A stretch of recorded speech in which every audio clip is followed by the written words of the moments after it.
there any relevance of native speaker norms? That's a question for TEFLologists. Is it better to focus on form or to focus on forms? That's a question for TEFLologists. If you use a textbook, is your classroom authentic, or should your approach be more learner-centric? From feedback to learner autonomy, we'll discuss it all on TEFLology. Hi, I'm Matthew. I'm Rob. And I'm Matt. And welcome back to the TEFLology Podcast, a podcast all about teaching English as a foreign language and related matters, presented by three self-certified TEFLologists.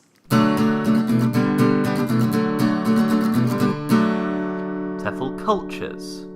For this episode's TEFL culture, I'm going to talk about assessment, but not just assessment. I'm going to narrow it down to testing. Okay. Not just about testing. Actually, I'm going to focus on Cambridge University's exams, English language exams. Okay. So actually, I found online quite a detailed history of Cambridge English exams, which I thought might be interesting. Oh, there's like a book about them, sort of I'm like sure two there books. is. Yeah.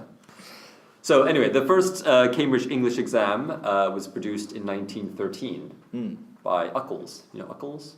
UClass. UClass. Yeah, Uckles. He was called it Uckles. UCAS, what, the university entrance? No, UClass. UClass. University of Cambridge Local Examinations Syndicate. Oh, that one. Yeah, Yeah. Uckles. Uckles.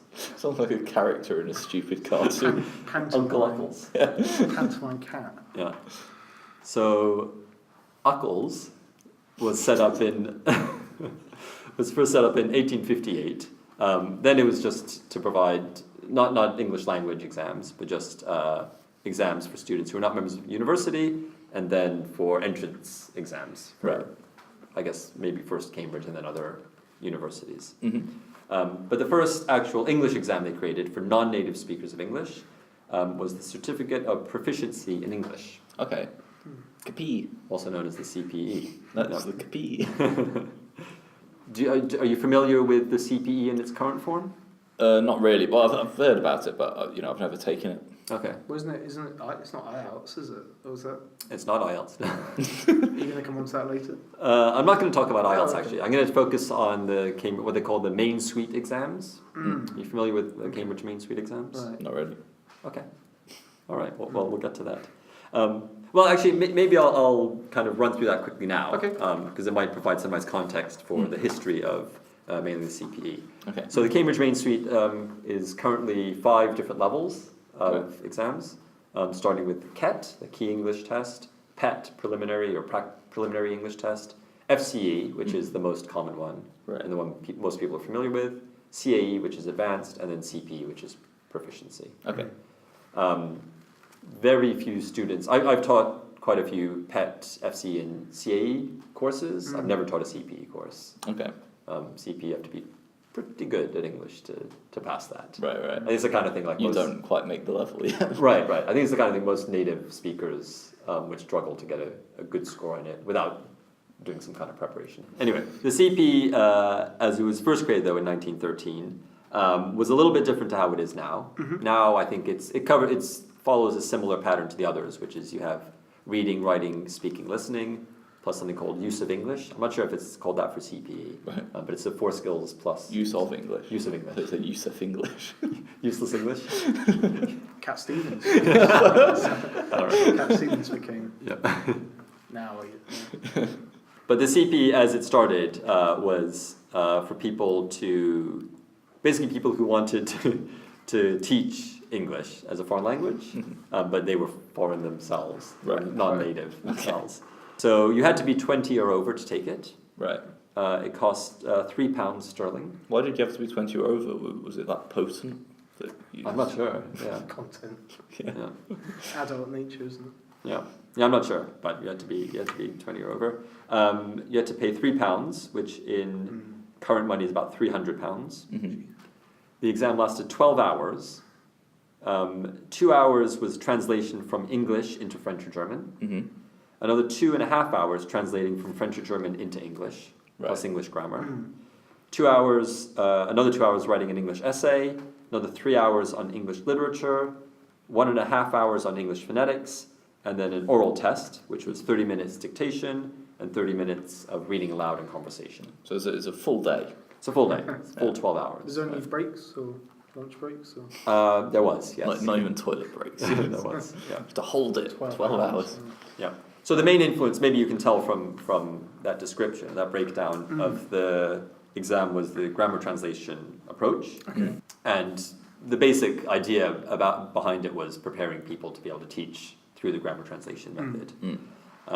However, there was the 30 minutes of read aloud and also conversation, which apparently somebody at Cambridge behind the CP was influenced by Henry Sweet, one of our previous pioneers. So even from the very beginning, Cambridge English exams always included a speaking component. All right, so just looking at those different sections in a bit more detail of the first CPE, for that first 2 hours of translating from English into French or German, it was not easy, I would say. Right. And later on, later years, they included it. You were allowed to translate from other languages. Right.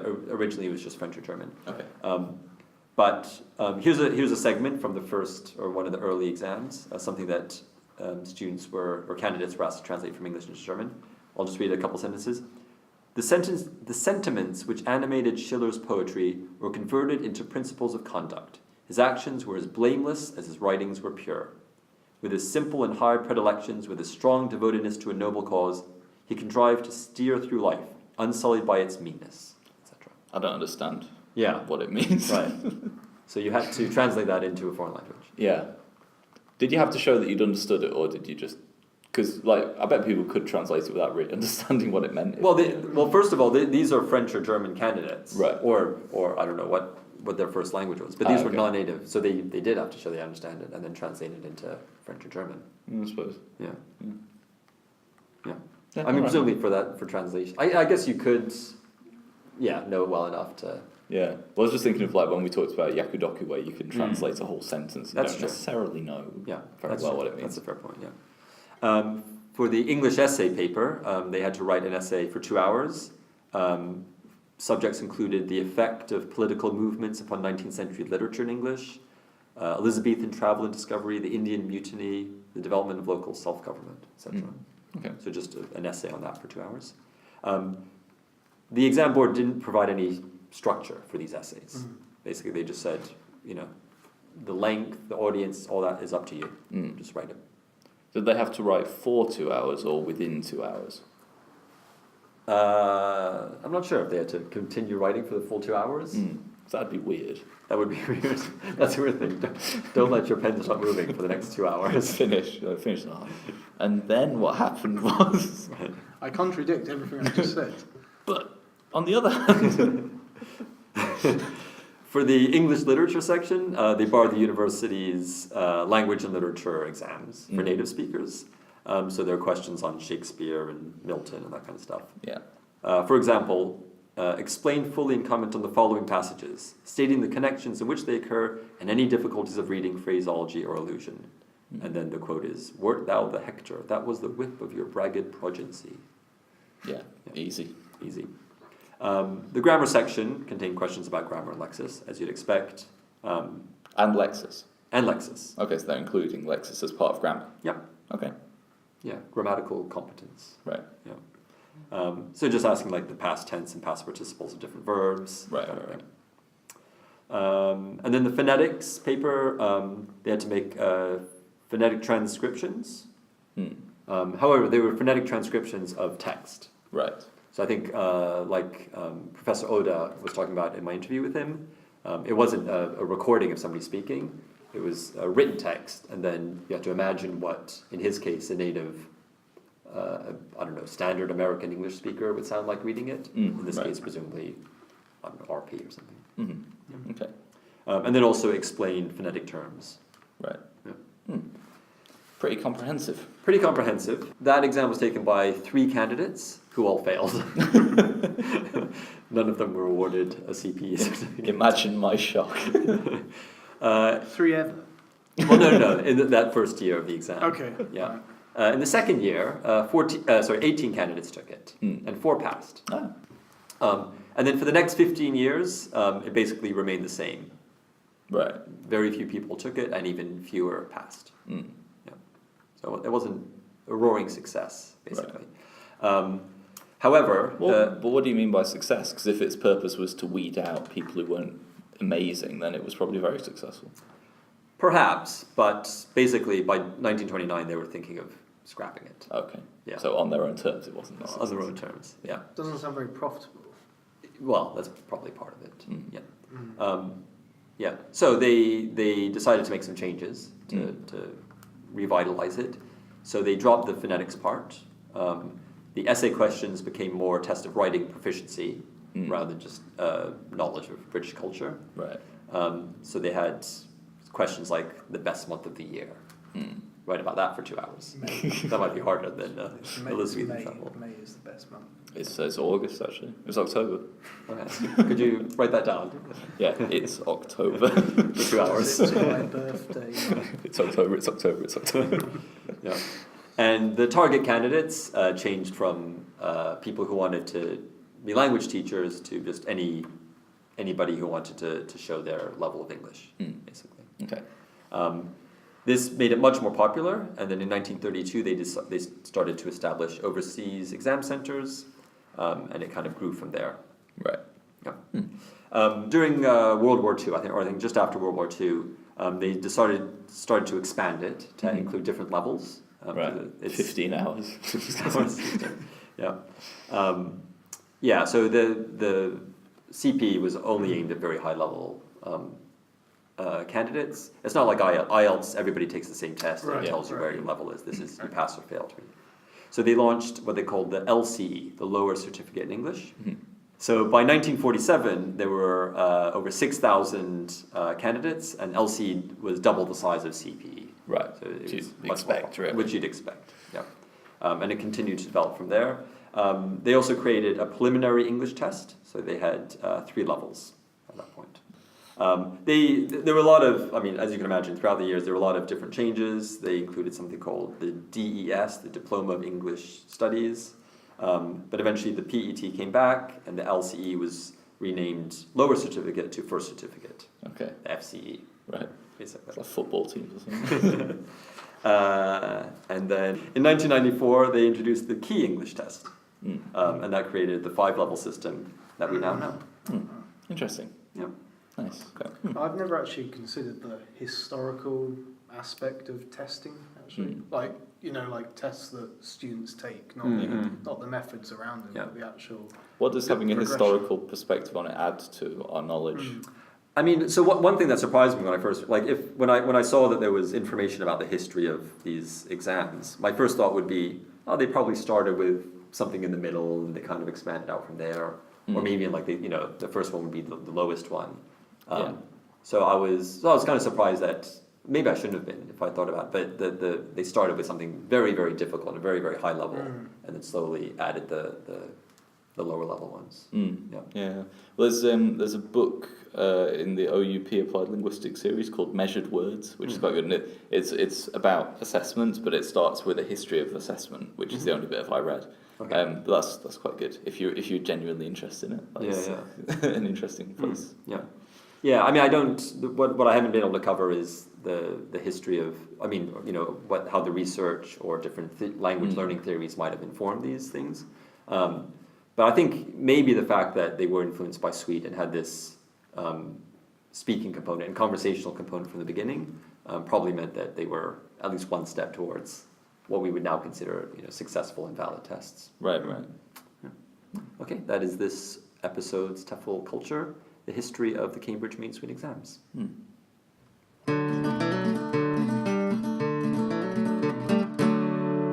TEFL News.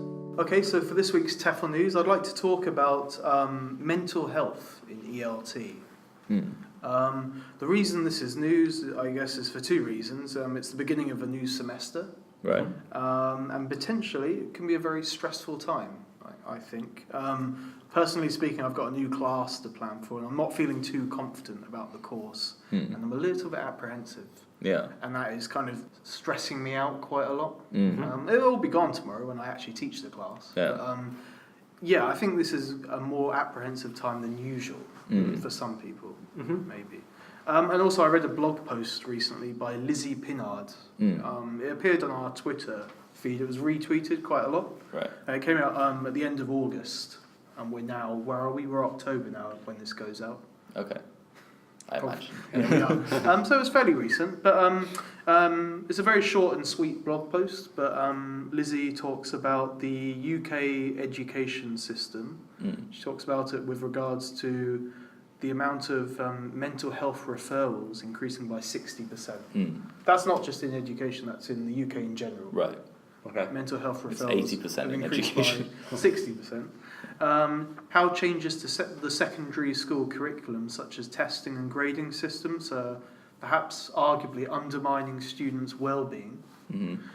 And she also talks about how 1/10 of teachers are using antidepressants to combat work-related stress. Right. And she goes on to talk about her own personal situation as well. So I thought today we'd discuss this topic of mental health with regards to ourselves as teachers and our learners as well.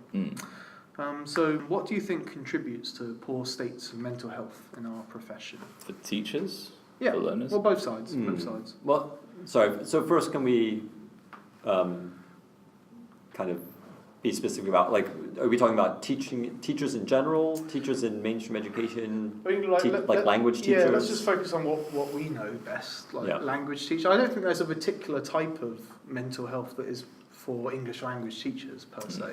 No, but I think for a lot of language teachers, the contexts that they work in or that we work in don't have the same pressures as people working in secondary education. Yeah, they have different pressures. They have different pressures. Mostly financial and job security based pressures. Right. Well, I think in our profession, it's maybe loneliness. I think a lot of the time you feel like you're on your own. A lot of the time. I guess, yeah. You're kind of teaching on your own. You mean when you're in the classroom? Yeah, that's perhaps one. Yeah, I mean, I think factor. Right. Yeah, I think in terms of workload, I mean, I can't really compare it to other professions because I've never really done another profession. Yeah. It's not really a profession. Yeah. Well, that's an interesting attitude. I can't imagine the workload is a lot heavier than in other professions. Yeah. In terms of like how many hours you have to work. From my family are involved in mainstream education as teachers. Yeah. And yeah, from what I've heard, the workload is ridiculous. And the pressure is ridiculous in mainstream education. Okay, so there's that angle to it, like stress. Yeah. But again, we're focusing on our profession, right? Not mainstream education. Yeah. I'm kind of interested in where the stress comes from in our particular context of teaching. So you said you said something just now, like, is it a profession what we're doing? Right. Kind of thing. I think that kind of leads to some kind of depression. I think some people think of what being very existential about it, like what am I doing? What am I actually changing in my student? Not me personally. Well, I think that's a different question. That from is whether something that preoccupies me sometimes. Yeah, but I mean that's different from whether it's a profession or not. That's like whether it's a worthwhile thing to be doing. Yeah, but but that may be implied by that. Well, it depends what your definition of profession is. Yeah. I sometimes think that our job can be quite fuzzy sometimes, and it's not very clear a lot of the time what we're actually doing. And I think there is a kind of stress stress involved with any kind of teaching, which is that thing that you do have to go up and stand in front of people, and you feel the responsibility for what's going to happen during that lesson. Right. Yep. And I mean, I think all teachers know the kind of physical fatigue you feel after a lot of lessons, even though you haven't been doing anything very physical. It does wear on you. Yeah. Yeah. I mean, I've experienced, I would say, more mental health issues as a learner than as a teacher. Right. Yeah. Because basically as I've said before on the podcast, I'm not a very good language learner and I find it very difficult.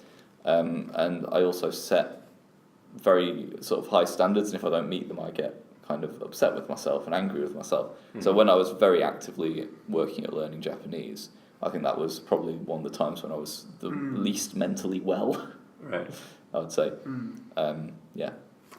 Yeah, things Okay. things that cause me the most kind of stress or kind of despair, I guess, is like trying to be a perfectionist, like trying to always do something different and trying to always be creative is quite difficult to do. And it's very hard to switch off when you're trying to think of a lesson or a lesson idea. It's very hard to kind of switch off thinking about that sometimes. And there's a lot of kind of, you know, these people having their ideas on the internet and tweeting their great classroom ideas. That kind of makes me feel a bit stressed as well sometimes. Yeah. And Because occasionally you're always trying to do generally something different and creative, I think. Yeah. Yeah, you know. And like, it's easy to say, oh, if you have a bad lesson, it's just a bad lesson, you'll fix it next week. But have you ever had a course where every week it's just bad and and it doesn't matter what you do and it just seems to get bad and the students go in expecting it to be bad and then, but you know, I think everyone has that. You feel like you've lost the class, basically. Yeah. And I had that last semester actually with one class, and it was quite upsetting because it was like I was really trying hard, no matter what I did, it just didn't work, and the students seemed to start resenting me, and it just turned into a vicious circle that not even a researcher could break. No, I was just going to say, I think there are those cases, and those definitely happen, and those obviously cause a lot of stress. But maybe, I guess it's like you said, a vicious circle, in that we go into each class expecting. I don't know, maybe not everybody, but I think part of you is expecting like the best possible outcome, and you're thinking, you know, this could be the one. This could be the really great lesson or great class where. You know, the students, I can see on their faces how much they're getting out of this. And that almost never happens. But maybe as a result of that, obviously, you know, you come out of some class and you think, okay, that was a great class. Usually from the students' reactions, I would say.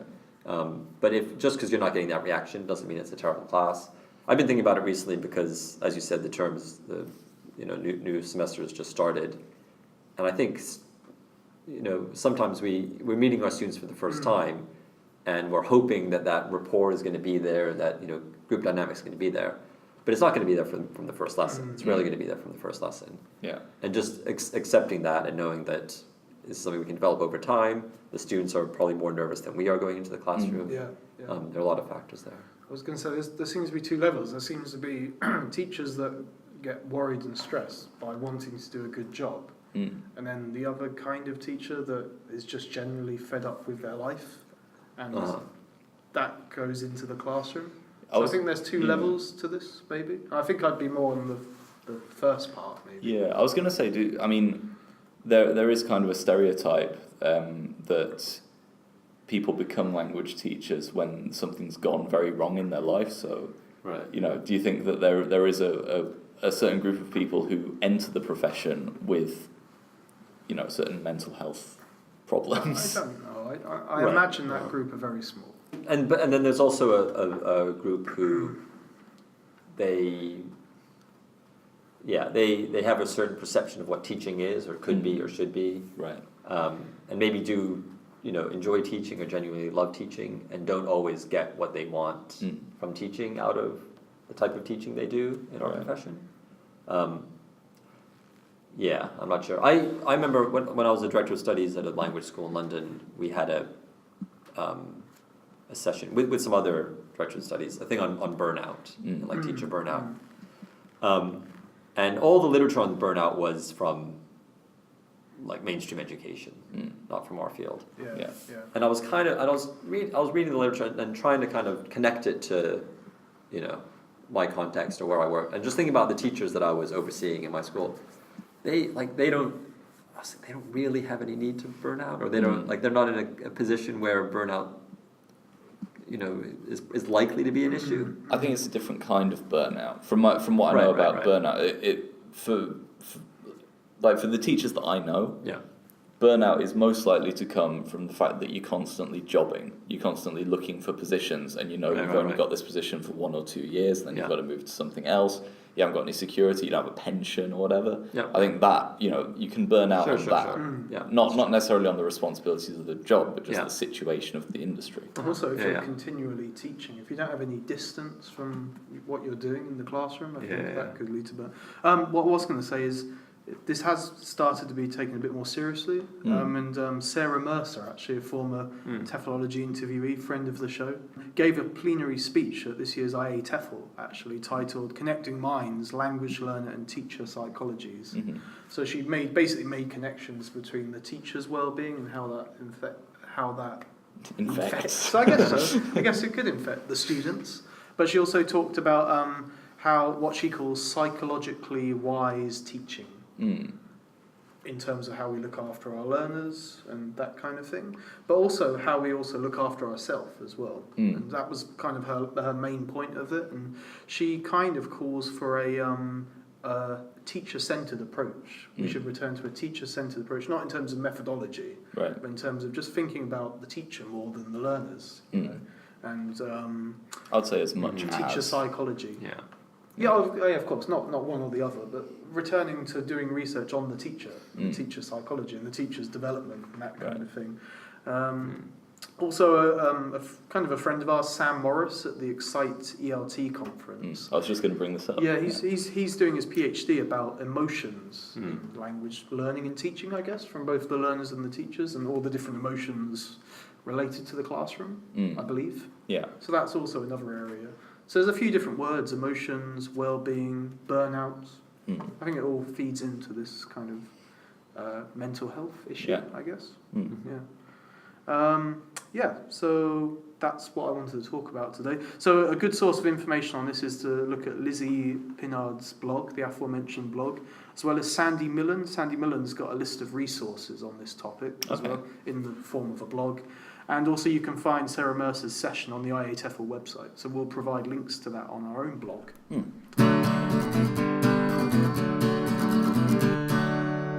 TEFL Pioneers. This episode's TEFL Pioneer is actually our first plural pioneer.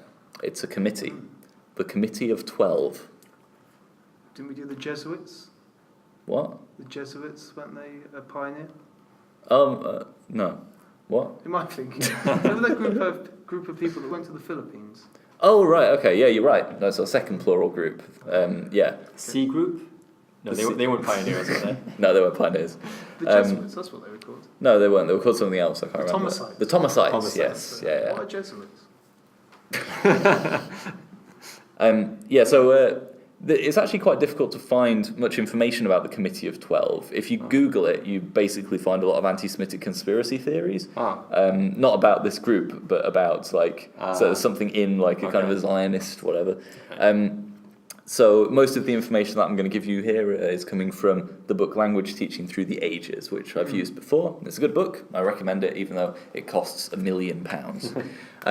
So the Committee of 12, this was at the turn of the 20th century, when language teaching was seen as an emerging science, which we've discussed before, particularly with the advent of serious linguistic study of things like phonetics and like Henry Sweet and so on. In the United States, this was quite important. They'd had lots of innovators like Berlitz and what was the name of your guy last week? Sauveur, yeah. And so the National Educational Association was gathering recommendations about the teaching of academic subjects. This is in 1898. And they asked the Modern Language Association to complete a report in order to make recommendations, kind of like an action plan, for how they could teach French and German in high schools. The Modern Language Association chose 12 of its finest, most distinguished scholars, the names of whom I know not at all, because I couldn't find any information, unfortunately. But they chose 12 people who got together, did some research, and wrote a report. Okay? And I think this is interesting because it gives us a lens into how language teaching and how language teaching methods of the time were perceived by these scholars. And I think you'll find some of the perceptions quite interesting. Okay. Yeah, we'll be the judge of that. You literally will be. As I said, the focus of the report was on creating guidelines for the teaching of French and German at high school level. And at this time, you should keep this in mind because I'm going to ask you some questions later. At this time, foreign language education was focused on learning not just about the languages, but about the people and the culture of the countries as well. Okay, and also of course, these are high school classes. They've got a limited amount of class time per week. So whatever methods they recommend has to be efficient. Okay? The report ended up being 100 pages long, and what they did was they looked at all the different methods, these kind of packaged methods that existed at the time, and talked about the pros and cons of each one, and eventually, at the end, they kind of choose an approach that they think is going to be the best for the teaching of high school French and German. Okay? So what I'll do is I'll go through each of the methods that they talk about, and I want you guys, bearing that information in mind, to guess what you think the Committee of 12 thought about each of these methods. Okay? Okay. So they wanted efficiency. Yeah. And learning about the people and culture of Right. other countries, and it's teaching French and German at the high school level. Yeah. Okay? Yep. All right. So the first one, they call it the grammar method, but it's actually grammar translation. Okay? So we know what grammar translation is, I think. What do you think the committee thought about grammar translation? Well, they probably would have liked the fact that you could easily get in some of the culture of the target language, target culture. Right.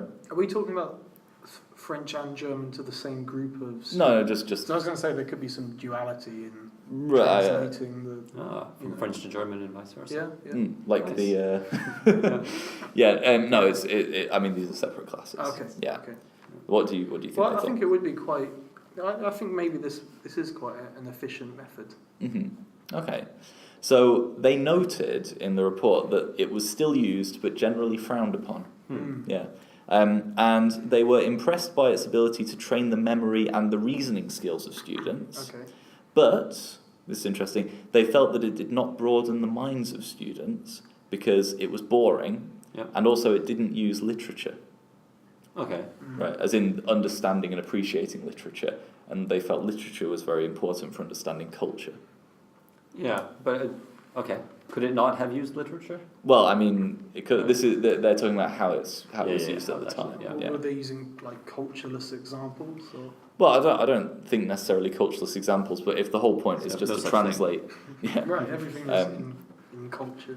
Sure, but I think they wanted like a deep knowledge of culture to be part of the learning, rather than like if you're just translating contextless sentences. Yeah. Right. So that was their opinion of grammar translation. So thumbs down. Thumbs down, yeah. But it's interesting that they say it's still used but generally frowned upon when you consider that, that was the sentiment that had been going on since the 1600s, basically. The next one they looked at was the natural method, which is they equated to the direct method. Yeah. Yep. And what do you think they thought of the natural method, which is, of course, the target language only, oral focused, yeah? What did they think of that? Well, surely there'd be a lot of culture involved. The culture of the teacher, arguably. Right. I mean, as we talked about last Yeah. week or last episode, Hennes and Sauveur had a lot of success using the natural method in their language school. I mean, in financial success, at least in their school. Yeah. So they liked the focus on oral work. They felt it would make people interested in learning foreign languages. But it's interesting, they were actually very, very critical. They said it's not a method, but a principle, an impulse, rather than a plan. Okay.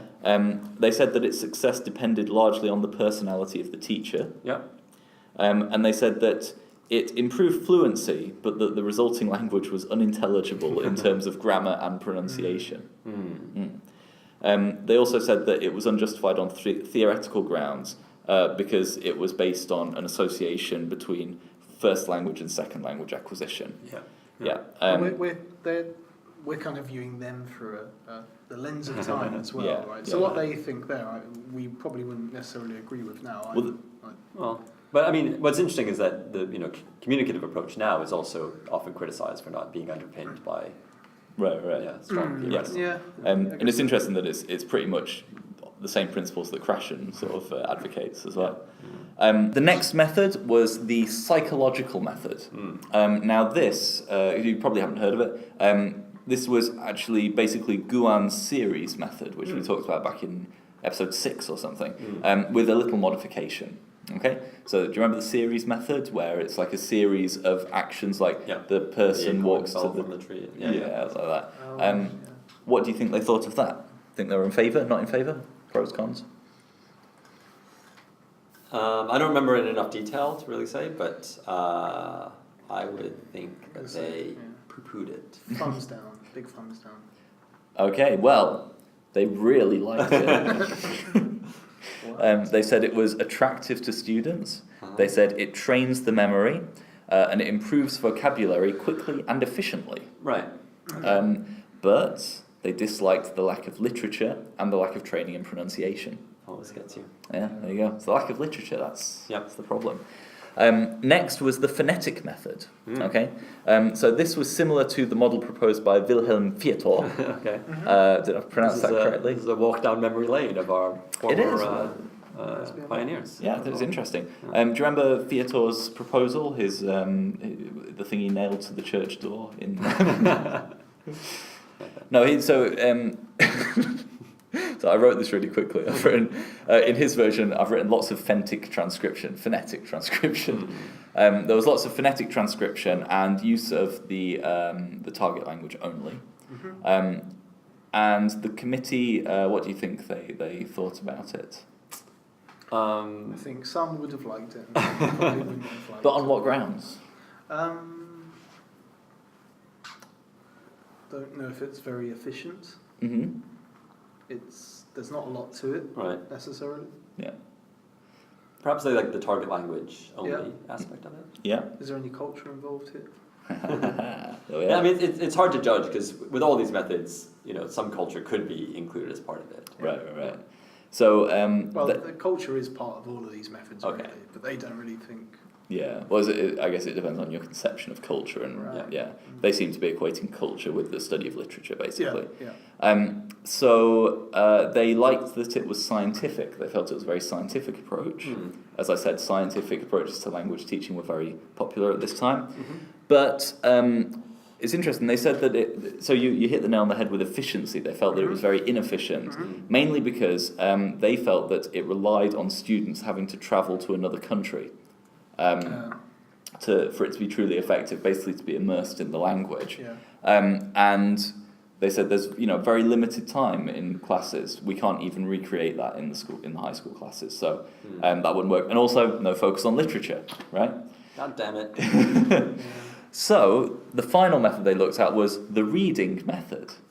Okay, which it does exactly what it said on the tin. It's basically a lot of reading. Okay. Extensive? You could say it's extensive reading, yeah. Although there's aspects of extensive and intensive reading. So basically reading many texts from the beginning, so reading them as texts, including lots of translation practice. Okay, but the grammar translation, was seen mainly as a tool of understanding rather than an end in itself to understand the grammar. Okay, so what do you think they thought about that as a method? Well, literature, tick. Yeah.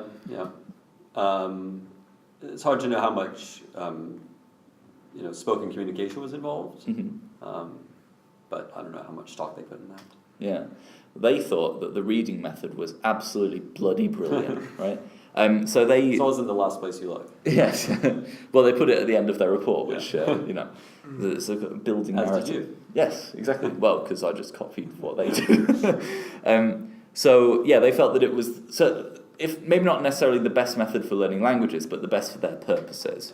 They said that they actually said the main problem is it's really boring for teachers and for students. And they said it's also too easy for teachers, too easy to teach. Yeah. But they thought that, it included a lot of literature. It was efficient in terms of class times. The students would get a lot of exposure to the language, focused on kind of correct forms, lots of input. So they felt that it was the best approach to take, which I think is kind of surprising, really. It's not what I'd have expected. This method that's basically just reading. Yeah. Rather than, we've got the natural method, which there's this idea that in 1898 this was the way things were going. There's grammar translation, which a lot of people think that was still what was being done in schools. But no, they went for the reading method. I would have thought a better result would be we'll take elements of this, elements of that method, and propose A principled eclecticism, would you say? Yeah. Post method? Yeah. No, I guess not. Yeah. Yeah, but I think the idea was that they had to kind of choose amongst these things. I think they did probably synthesize to an extent. Yeah. But that's kind of the danger of having pre-packaged methods as a thing, right? Yeah. So in the end, they recommended a 3-level system, which was beginner, intermediate, and advanced, taught over 2 to 4 years. Okay. And objectives were set for each level, which were kind of like can-do statements. So, by the end of this level, the students will be able to do this and this and this. Which is quite interesting. And the focus of the course was on reading and writing, like writing responses to things. Yeah. So I think that's quite interesting. It's an interesting, perhaps more revealing than looking at a particular pioneer with a particular perspective, what this committee of 12 thought about foreign language methods at the time and what was felt to be suitable in this particular context, I think gives us a different perspective than we normally get from our pioneers. Yeah. So that's this episode's plural pioneer, the Committee of 12.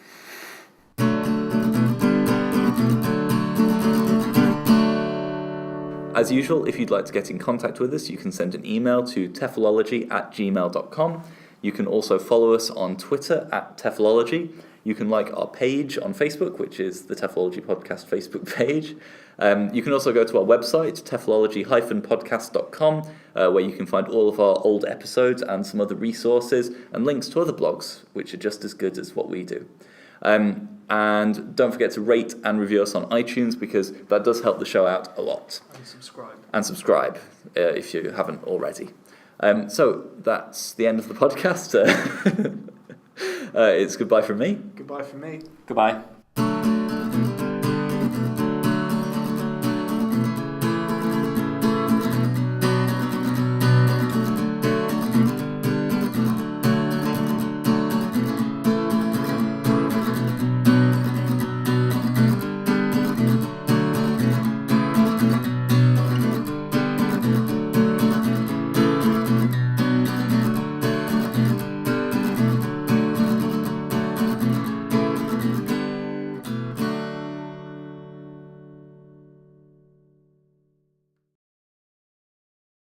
Can we redo all that bit again? No, I like this. This is good. Yeah. Oh, fuck it.